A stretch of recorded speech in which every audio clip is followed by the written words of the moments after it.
Hello class 9, welcome to my channel. हम पढ़ रहे हैं the fundamental unit of life और आज है इस चैप्टर का सबसे लास्ट वीडियो, सबसे लास्ट टॉपिक। हमने इस चैप्टर में सेल्स के बारे में बिल्कुल कंप्लीट पढ़ लिया। इसके सारे सेल ऑर्गेनेल्स के बारे में हमने बिल्कुल कंप्लीट पढ़ लिया। सेल क्या हुआ, कंप्लीट हो गया, उसके सारे ऑर्गेनेल्स कंप्लीट हो गए। अब हम लोग इसका लास्ट टॉपिक देख लेते हैं कि कैसे ये सेल डिवाइड करते हैं। तो सेल जब डिवाइड करते हैं वो जो प्रोसेस है उसका नाम है सेल डिवीज़न और हम आज उसी के बारे में जानेंगे। ये सेल डिवीज़न का जो प्रोसेस होता है ये बहुत ही इम्पॉर्टेंट होता है क्योंकि हमारे बॉडी में डिफरेंट सेल्स पाए जाते हैं और तरीका भी सेल डिवीज़न का अलग है। किन किन सेल्स में अभी हम लोग इस वीडियो में बिल्कुल डिटेल देखेंगे कि कैसे एक सेल खुद तो डिवाइड हो रहा है, साथ साथ क्रोमोसोम्स भी डिवाइड हो जा रहे हैं और कैसे सेम नंबर ऑफ क्रोमोसोम दोनों सेल्स में आ जाते हैं। तो ये बहुत ही इंटरेस्टिंग वीडियो होने वाला है, आप लोग इस पर बिल्कुल ध्यान देंगे, है ना। तो सबसे पहले मैं सेल डिवीज़न का डेफिनेशन आप लोगों को बता देती हूँ। Division of cells into two daughter cell with the same genetic material, है ना। Division of cell into two daughter cell with the same genetic material. जो जेनेटिक मटेरियल इस सेल में है ये डिवाइड होके बिल्कुल ही क्या करेगा, यही जेनेटिक मटेरियल वाला दो सेल बनेगा, ठीक है। इसी का क्या होगा, डिवीज़न हो जाएगा। तो इस प्रोसेस को कहते हैं, मतलब एक सेल दो भाग में डिवाइड कर जा रहा है और दो नए नए सेल्स बना रहा है। इस प्रोसेस को हम लोग कहते हैं क्या, डिवीज़न, सेल डिवीज़न। और डॉटर सेल्स कैसी हो, इससे जो ये दोनों सेल्स बन रहे हैं ये सेल्स कहलाते हैं डॉटर सेल्स, ठीक है। क्या ज़रूरत है सेल को डिवाइड करने की, इस सेल को डिवाइड करने की क्या ज़रूरत पड़ी, क्यों सेल डिवाइड करे। तो आप लोग जान रहे हो कि अकेला सेल बहुत सारे फंक्शन करता रहता है, बहुत सारे फंक्शन करते करते वो खराब भी होने लगता है सेल, है ना। उसमें कोई ना कोई खराबी आती रहती है सेल में। तो पुराने सेल मरते चले जाते हैं या इंजर्ड सेल्स खत्म होते जाएंगे तो क्या होगा, अगर सेल्स वर्क करते करते खत्म हो गए, मर गए, इंजर्ड हो गए तो उनका फंक्शन कौन परफॉर्म करेगा। अगर सेल खत्म हो रहे हैं तो नए सेल्स भी तो आने चाहिए ना, और नए सेल्स आते कैसे हैं, इस सेल डिवीज़न के प्रोसेस के थ्रू ही आते हैं। तो आइए देखें, फॉर ग्रोथ अगर आप एक सेल की बात कर ले तो यूनिसेलुलर ऑर्गेनेल्स तो एक सेल पे ही डिपेंड करते हैं, लेकिन जैसे जैसे बॉडी साइज बढ़ता है एक सेल ही पूरा नहीं बढ़ सकता, एक सेल में ही पूरा बॉडी का साइज नहीं बढ़ सकता। तो इसके फॉर्मेशन के लिए क्या करना होगा, इसे डिवाइड करना होगा और ये जितनी बढ़ती जाएगी, इस डिवीज़न जितना बढ़ता जाएगा सेल का उतना ही क्या होता रहेगा, उसका बॉडी का साइज भी बढ़ेगा। तो ग्रोथ के लिए, हमारे शरीर के ग्रोथ के लिए या प्लांट्स के शरीर के ग्रोथ के लिए क्या चाहिए, सेल को डिवाइड करना होगा ताकि नए नए सेल्स बनते रहें और सेल अपना परफॉर्म करते रहें सारे फंक्शंस को। तो for growth replace old, dead and injured cell. Old पुराने सेल्स, डेड सेल और इंजर्ड सेल्स को रिप्लेस करने के लिए भी नए सेल्स चाहिए, क्योंकि अगर ये मर गए तो इसका काम कौन करेगा, है ना। तो ये सेल्स जब खत्म होते चले जाते हैं तो नए नए सेल्स भी क्या होते हैं, बनते चले जाते हैं और उसका प्लेस वो लेते चले जाते हैं। इसलिए हमारे बॉडी में फिर हमें कोई भी प्रॉब्लम नहीं होती है, वो सारे काम अंदर चलते रहते हैं। For gamete formation, what is gamete, gamete क्या है, ये बहुत इंपॉर्टेंट है। हमें अपने जैसे जीवों को जन्म देने के लिए क्या चाहिए, गैमेट चाहिए। हमारे पूरे बॉडी में, इस चीज़ को बिल्कुल ध्यान से समझिएगा, हमारे पूरे बॉडी में जितने भी सेल्स हैं, ठीक है, उस सेल को कहा जाता है सोमैटिक सेल्स, ठीक है। तो दो तरह के सेल्स हमारे बॉडी में पाए जाते हैं, एक होता है सोमैटिक सेल और एक होता है जर्म सेल। ये जर्म सेल क्या है, फीमेल अगर है तो उसमें ये है एग, और अगर ये मेल है तो इस पे है कौन, स्पर्म। ये एग और स्पर्म को ही हम लोग क्या कहते हैं, गैमेट के नाम से जानते हैं। गैमेट या गैमेट भी आप लोग कह सकते हैं, यही क्या है, गैमेट है। तो एग और स्पर्म सेल का फॉर्मेशन के लिए भी सेल डिवाइड होता है। क्यों, ये मैं अभी बताऊंगी आप लोगों को यहाँ मियोसिस में, ठीक है। तो दो तरह के सेल्स हमारे पूरे बॉडी में पाए जाते हैं, एक है सोमैटिक सेल और दूसरा है जर्म सेल्स, जो है एग और स्पर्म, जिसको हम लोग गैमेट के नाम से जान रहे हैं। इसका डिवीज़न अलग तरीके से होता है और सोमैटिक सेल्स का डिवीज़न अलग तरीके से होता है हमारी बॉडी में, ठीक है। ये जो सोमैटिक सेल्स हैं उसका डिवीज़न होता है by the process of mitosis. Mitosis occurs for the growth and repair. हमारे पूरे बॉडी का जो सेल है उसके ग्रोथ के लिए और रिपेयर के लिए कौन सा प्रोसेस होता है, माइटोसिस प्रोसेस होता है। और मियोसिस प्रोसेस होता है occurs for the gamete formation. ये एग और स्पर्म सेल के फॉर्मेशन के लिए क्या है, मियोसिस प्रोसेस होता है, मतलब मियोसिस सेल डिवीज़न होता है।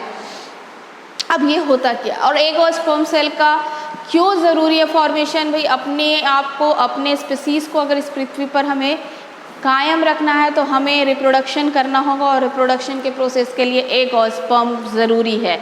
इसलिए गैमेट फॉर्मेशन के लिए जो सेल डिवीज़न होता है ये भी बहुत इम्पॉर्टेंट है। तो आइए हम लोग डिटेल में जानते हैं कि माइटोसिस में कैसे सेल डिवीज़न हो रहा है और मियोसिस में कैसे सेल डिवीज़न हो रहा है। माइटोसिस क्या, पूरे सेल के बॉडी के सेल्स का डिवीज़न, और मियोसिस क्या, सिर्फ जर्म सेल्स का डिवीज़न, ठीक है। देखिए बच्चों, जब एक सेल डिवाइड करता है तो सिर्फ सेल डिवाइड नहीं करता, उसके साथ साथ उसके क्रोमोसोम्स भी डिवाइड करते हैं। आप लोग को जब मैं न्यूक्लियस, आप लोग न्यूक्लियस का वीडियो देख लीजिएगा, अगर नहीं देखा, आप लोग को जब मैं न्यूक्लियस पढ़ा रही थी तो मैंने बताया था कि न्यूक्लियस के अंदर ये सेल है, इसके न्यूक्लियस के अंदर क्या पाया जाता है, एक धागे जैसी संरचना पाई जाती है जिसे हम लोग क्रोमोसोम कहते हैं। यहीं पर क्या होता है, क्रोमोसोम होता है। और जब सेल डिवाइड होता है, जब सेल को डिवाइड करना है तो इस क्रोमोसोम को भी डिवाइड करना होगा।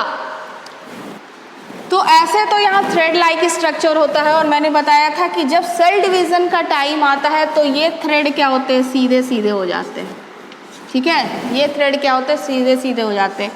एक तरीका देखो कि ये इस तरह से क्रोमोसोम का नॉर्मल स्ट्रक्चर बनता है। ये अगर एक सिंगल है, ठीक है, ये अगर सिंगल है तो भी क्रोमोसोम कहते हैं, ये अगर डबल है तो भी क्रोमोसोम कहते हैं। ये है सिंगल क्रोमोसोम और ये डबल है तो हम लोग बोलते हैं इसको पेयर्ड क्रोमोसोम।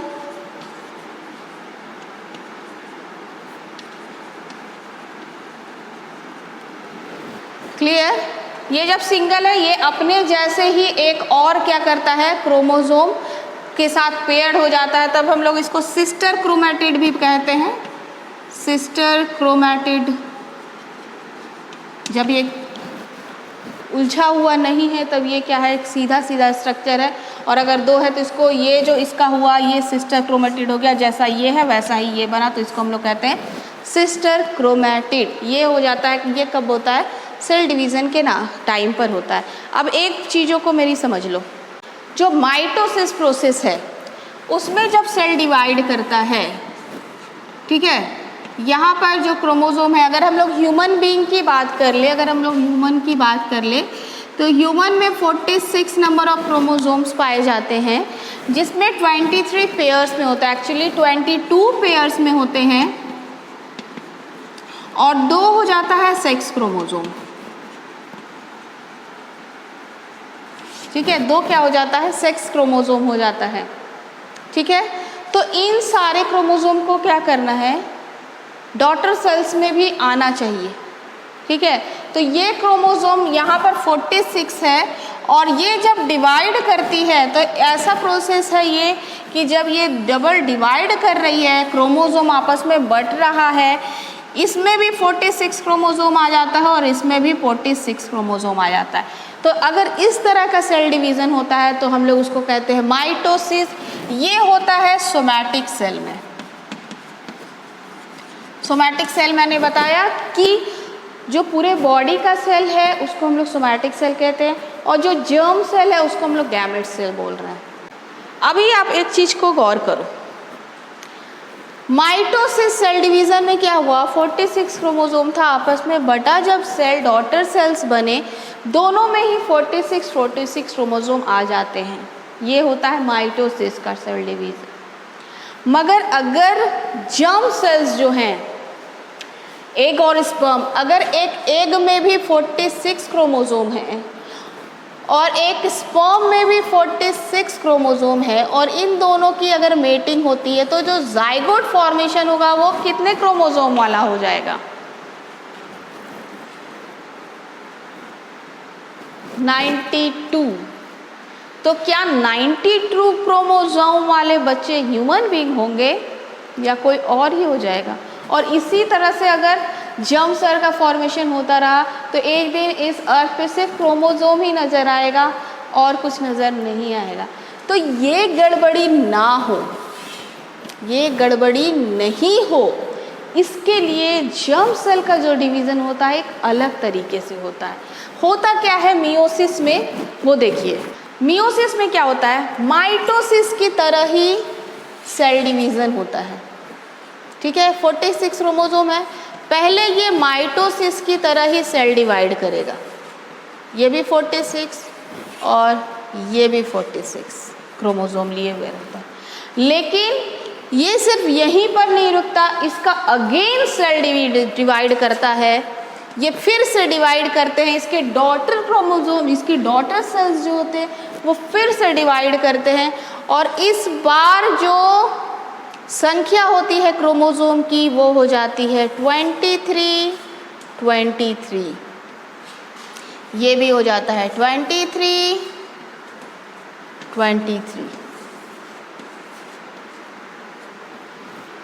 अब इसमें से कोई भी एक सेल पार्ट लेते हैं रिप्रोडक्शन के प्रोसेस में, और सिर्फ 23 क्रोमोसोम वाला एग और मेल का 23 क्रोमोसोम वाला स्पर्म ही पार्टिसिपेट करता है रिप्रोडक्शन में, और फिर से 23 क्रोमोसोम मिल करके 46 क्रोमोसोम हो जाते हैं जो कि उसके बच्चे में आ जाता है। और इसीलिए दोनों के जेनेटिक मटेरियल कहाँ पहुँच जाते हैं, उसके ऑफस्प्रिंग में पहुँच जाते हैं, उसके बच्चे में पहुँच जाते हैं। इसलिए दोनों का कैरेक्टर इस प्रकार किस में आ जाता है, मदर और फादर दोनों का कैरेक्टर पहुंच जाता है किस में, बच्चे में पहुंच जाता है, ठीक है।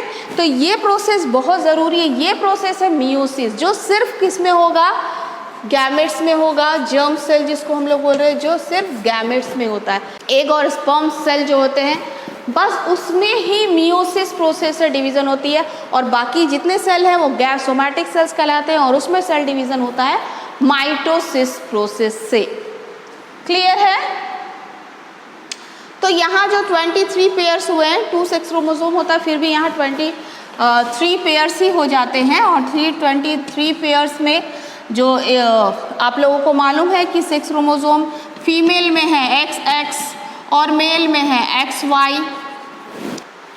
तो बच्चों ये था सेल डिवीज़न का प्रोसेस। क्लास 9 के लिए इतना ही। आगे आप जब 11th और 12th वाले क्लासेस में आएंगे तो आप लोग पूरे प्रोसेस को बिल्कुल डिटेल में पढ़ेंगे कि कैसे, मैंने अभी सेंट्रोजोम आप लोग को इसके पहले वाले वीडियो में बताया था, कैसे सेंट्रोजोम इस 2 पोल में आकर खड़े हो जाते हैं, स्पिंडल फॉर्मेशन का फाइबर का फॉर्मेशन करते हैं, और ये जो क्रोमोसोम है वो किस प्रकार बंटने लगता है, इसके ग्रुप्स बनते हैं, इस तरह सेल में डिवाइड करते हैं, और इस तरह से ये दोनों अलग अलग कट करके 2 नए सेल बनाता है, ठीक है। तो सेंट्रोजोम का यहाँ पर आप लोग को रोल समझ में आ गया होगा। तो बच्चों हमने क्या देखा, हमने देखा कि माइटोसिस और मियोसिस 2 तरह के सेल डिवीज़न होते हैं। माइटोसिस सेल डिवीज़न होता है सोमैटिक सेल्स में, एंड मियोसिस सेल डिवीज़न होता है जर्म सेल में या गैमेट्स में, मैं बोल सकती हूँ इसे, एग और स्पर्म जो होता है और ये बहुत ज़रूरी है, ये भी हमने जान लिया। क्यों? क्योंकि क्रोमोसोम्स के नंबर मेंटेन रहे हर ऑर्गेनिज्म के आने वाले जनरेशन में, इसलिए इसका जो जर्म सेल का डिवीज़न होता है वो मियोसिस प्रोसेस से होता है। हमने और क्या देखा? हमने देखा कि माइटोसिस में सिर्फ एक ही बार सेल डिवाइड कर जाता है, और जो सेल डिवाइड करता है मीन्स ये सेल अगर डिवाइड कर रहा है तो ये अपने जैसे ही सेल बना रहा है, जैसा ये है वैसा ही ये दोनों सेल है। इसमें 46 क्रोमोसोम अगर है, ह्यूमन बीइंग में 46 होता है, अदर ऑर्गेनिज्म में अलग अलग संख्या होती है क्रोमोसोम की, तो ये दोनों में भी 46 क्रोमोसोम ही आएंगे।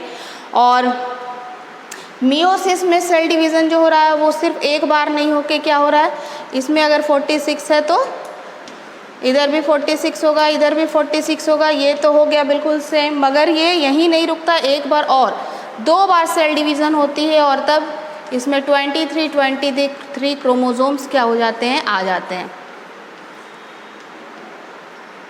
है ना।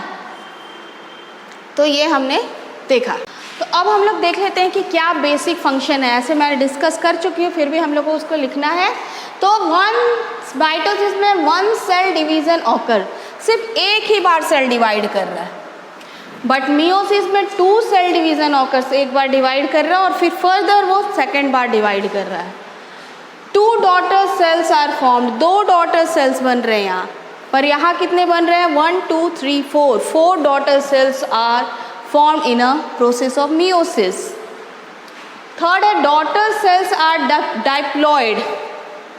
Diploid करने का अर्थ है कि इनमें जो क्रोमोसोम का नंबर है वो बिल्कुल क्या है, वही है जो किसमें था, इस तरह से जो था, ये क्रोमोसोम्स जो है बिल्कुल पेयर्स में और 2 संख्या है इसकी, तो ये डाइप्लॉइड है। बट यहाँ पर जो सेल डिवाइड किया ये हाइप्लॉइड हो गया, मतलब हाफ नंबर ऑफ क्रोमोसोम इसमें आ गया है, हाफ नंबर ऑफ क्रोमोसोम आ गया, तो ये हो गया haploid. Daughter cells are haploid. फिर 4 नंबर है डॉटर सेल्स आर आइडेंटिकल। यहाँ जैसा ये सेल है वैसा ही सेम टू सेम ये सेल होगा, इसमें कोई चेंजेस नहीं आएगा। बट यहाँ पर जो डॉटर सेल्स है ये अपने मदर सेल से क्या है, बिल्कुल भी अलग है। फिर AUKUS for growth and repair of the tissue, ये सोमैटिक सेल्स में होता है, और सिर्फ ये क्या होता है, ये होता है ग्रोथ और रिपेयर के लिए। कौन सा? Mitosis. But meiosis occurs for the gamete formation. ये गैमेट है, ये या तो स्पर्म होगा या फिर होगा एग, है ना, या तो ये स्पर्म होगा या फिर एग होगा, चाहे किसी भी ऑर्गेनिज्म का हो। तो ये हमेशा क्या करेगा, गैमेट का फॉर्मेशन करेगा हाइप्लॉइड नंबर ऑफ क्रोमोसोम से। क्लियर? तो ये डिफरेंस है माइटोसिस और मियोसिस के बारे में, ये आप लोग को बिल्कुल क्लियर होना चाहिए। तो इस तरह से हम लोग का ये टॉपिक यहाँ पर क्या होता है, ख़त्म होता है। ये चैप्टर जो है the fundamental unit of life हम लोग यहाँ पर एंड करते हैं। बच्चों इसके सारे वीडियोस को आप लोग बिल्कुल ध्यान से देखिए, आपके हर डाउट्स बिल्कुल भी क्लियर हो जाएंगे। फिर भी मैं हमेशा कहती हूँ कि if you have any problem then please comment me and I will answer you definitely and I will clear your all doubts. So आप लोग सारे वीडियोस को देखिए एंड फिर मिलते हैं हम लोग नेक्स्ट वीडियो में न्यू चैप्टर के साथ। Thank you.